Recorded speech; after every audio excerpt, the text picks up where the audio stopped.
नमस्कार. आपली काही FAQ म्हणजे फ्रिक्वेंटली आस्क्ड क्वेश्चनच्या विषयामध्ये आपण मागच्या काही दिवसापासून बोलतो. 2 भाग झालेत, हा तिसरा भाग आहे.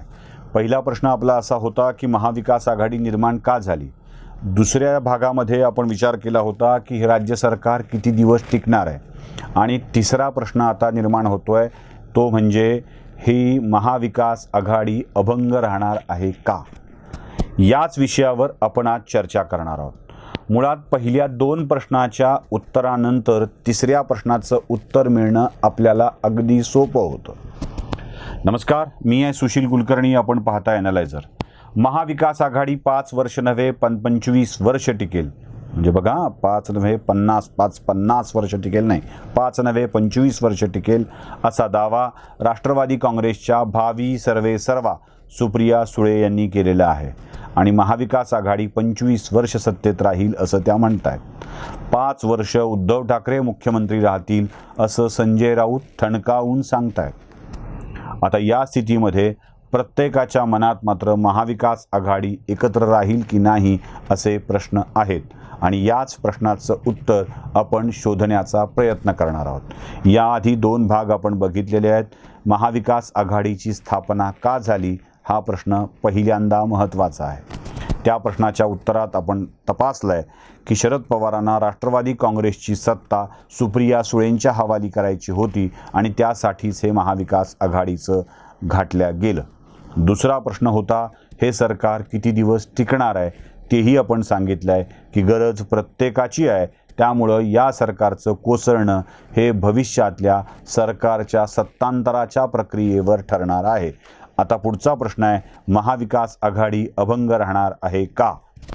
सरकारचं सत्तांतर झालं नाही, उद्धव ठाकरे कायम मुख्यमंत्रीपदी राहिले आणि हे सगळ्यांनाच मान्य असेल तर महाविकास आघाडी या 5 वर्षाच्या कालखंडात अभंग राहील. पुढच्या 5 वर्षाचं काय, किंवा आताच्या मधल्या काळातली स्थिती काय असणार आहे असे प्रश्न आपल्या मनामध्ये आहेत. साधं सोपं सरळ लॉजिक आहे. हस्तांतर झाल्यानंतर, पक्षाच्या प्रमुख पदाचं हस्तांतर झाल्यानंतर, सुप्रिया सुळे या राष्ट्रवादी काँग्रेसच्या प्रमुख झाल्यानंतर पुढचं पाऊल असेल सुप्रिया सुळेंना मुख्यमंत्रीपदावर बसविणे. सुप्रिया सुळेंना मुख्यमंत्रीपदावर बसवायचं शिवसेनेतल्या कोणाला तरी, म्हणजे हा शब्द मी जरा मुद्दाम वापरतोय, कोणाला तरी, खरं तर आदित्य ठाकरेंनाच असंच म्हणायचं आहे, पण शिवसेनेच्या कोणाला तरी उपमुख्यमंत्रीपदावर बसवायचं आणि राज्य शकट हलवायचं. काँग्रेस या अशा तिसऱ्या स्थानावर समाधान मानणार आहे का. 30-33% खरं तर, कारण 2-3% जागा अन्य मित्र पक्षात सुद्धा जातील. 30% जागांवरती काँग्रेस समाधानी राहणार आहे का. आणि समजा काँग्रेसला या दोन्ही पक्षातल्या 30% जागा द्यायच्या तर या 2 पक्षातल्या इच्छुकांची स्थिती काय होणार आहे. कारण काही जागा ज्या शिवसेना, काँग्रेस आणि राष्ट्रवादी सोच्या विरोधात लढत होती त्या जागांची स्थिती काय असणार आहे. या सगळ्या प्रश्नांची उत्तरं मिळत असताना आपल्या लक्षात येईल की विधानसभा आणि लोकसभेच्या गणितामध्येच या महाविकास आघाडीचं भवितव्य अत्यंत चिंताजनक स्थितीत जाणार आहे.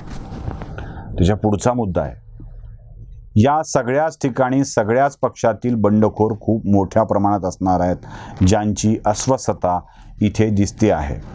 आणि स्थानिक राजकारणामध्ये होणारे फेरबदल हे राजकारणाची दिशा बदलवू शकतात. लक्षात घ्या, आपण वारंवार सांगतो आहोत की काँग्रेस शिवसेनेसोबत तडजोडी करून निवडणुकीच्या रिंगणात उतरली तर काँग्रेसमध्ये असलेल्या दलित, मुस्लिम मतदारांचं काय. राष्ट्रवादी सगळ्या तडजोडी करायला तयार होईल. कदाचित राष्ट्रवादी आणि शिवसेना यांच्यामध्ये ॲडजस्टमेंट होईल. राष्ट्रवादीचा सत्तालोलूप वर्ग या सगळ्यासाठी तयार होईल. पण शिवसेनेच्या सोबत असलेला काँग्रेस हा एक पक्ष असा आहे ज्याचं केडर आहे, ज्याचं अस्तित्व त्याला राष्ट्रीय पातळीवर ठेवायचं आहे. काँग्रेसपासून उमेदवारी न मिळणारा मुस्लिम आणि दलित हा वर्ग गेला. मी आधीपासून सांगतोय, काँग्रेसची मूळ वोट बँक हीच होती, हीच आहे. दलित, मुस्लिम आणि वेगवेगळ्या राज्यातील अल्पसंख्याक समुदाय, त्यात ब्राह्मणही आला, हाच वर्ग काँग्रेसच्या पाठीमागं उभा होता. हळूहळू ब्राह्मण काँग्रेसनं भाजपला बहाल करून टाकला मुस्लिमांच्यामध्ये वेगवेगळी पक्ष निर्माण झाली आणि वेगवेगळ्या राज्यात दलितांची मतं घेणारी पक्ष निर्माण झाली, वाढली आणि इथेच फटका काँग्रेसला बसलाय. आता महाराष्ट्रात 70% जागांवरती तडजोडी करताना दलित मुस्लिम वर्गातला ज्या प्रतिनिधित्व काँग्रेसमधून मिळणार नाही आहे तो वर्ग काँग्रेसपासून दुरावला जाईल, तो अन्य पक्षाकडे वळेल. मुस्लिम असेल तर तो MIM समाजवादी पार्टी, दलित असेल तर रिपब्लिकन पार्टी ऑफ इंडियाचे वेगवेगळी गट, बहुजन समाज पार्टी किंवा अन्य पक्षाकडे जाईल. तो वंचित बहुजन आघाडीकडे पण जाऊ शकतो, भारिप बहुजन महासंघाकडे पण जाऊ शकतो.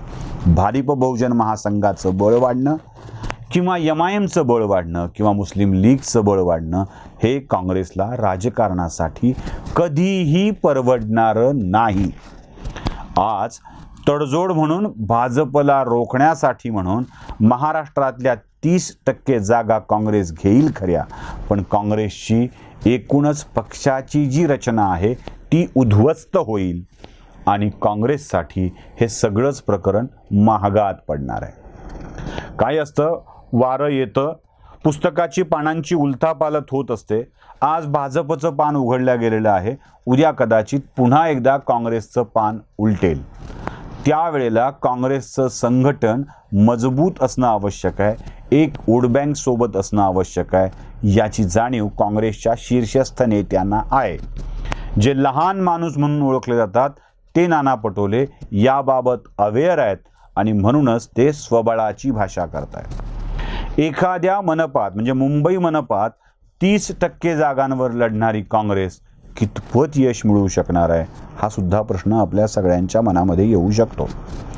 त्यामुळं काँग्रेस याबाबत भूमिका घेईल आणि तीच भूमिका या महाविकास आघाडीच्या बाबतीत अडचणीची ठरणार आहे. पुढचा मुद्दा येतो.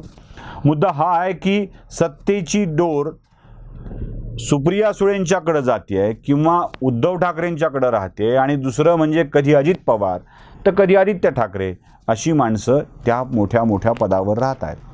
अशा वेळी सत्तेची डोर काँग्रेसच्या हाती येण्याची सुतराम शक्यता नाही. त्यामुळं काँग्रेस अस्वस्थ होईल आणि या महाविकास आघाडीचं राजकारण अडचणीत येईल.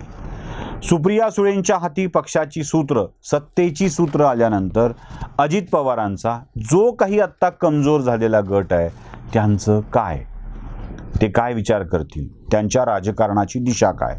राजकारणात खड्डा पडला, कुठे जरी भराव टाकला तर कुठेतरी खड्डा पडत असतो, हे सूर्यप्रकाशा इतकं स्पष्ट आहे. त्यामुळं इकडे भराव होत असेल तर खड्डा कुठेतरी पडणार आहे आणि तो आतल्या आत पडणार आहे हे लक्षात घेतलं पाहिजे. त्यामुळं राष्ट्रवादी काँग्रेसमध्ये देखील एक अस्वस्थता असेल, एक बंडखोरीची भावना असेल आणि हीच भावना पक्षातल्या अन्य नेत्यांना बाहेरच्या पक्षाकडे जाण्यासाठी उद्युक्त करणारी आहे.